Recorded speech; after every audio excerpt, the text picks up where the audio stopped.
श्री स्वामी समर्थ. तर आज मी वाली होती महाराजांचे षोडशोपचार. सकाळी लवकर उठले आणि मी आली होती केंद्रात. महाराजांनी मुजरा केला आणि पूजेचं ताट बनवलं. त्याच्यानंतर आपले षोडशोपचार चालू केले.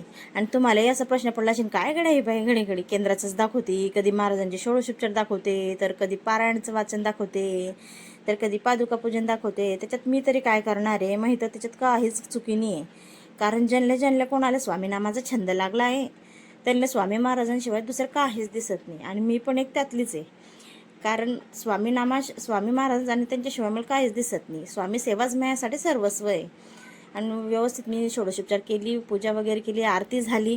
आणि त्याच्यानंतर तुम्हाला तर माहिती आहे, आमच्या केंद्रात साकडे पद्धतीचं पारायण चालू राहतं. आणि आज मला वाचायचं होतं नवनाथ. आज आमचं नवनाथ वाचायचा होता पहिला दिवस. आणि पहिल्या दिवशी वाचायचे राहतं 6 अध्याय.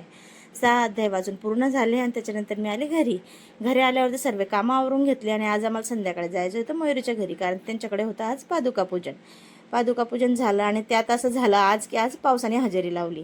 इतका पाऊस आला, त्या लोकांनी इतकी छान तयारी केली होती, छान रांगोळ्या काढल्या होत्या, इतकं मस्त फुलं वगैरे सजवलं होतं. आणि त्याच्यात पाऊस आला आणि पावसाने सगळं इकडे तिकडे केलं.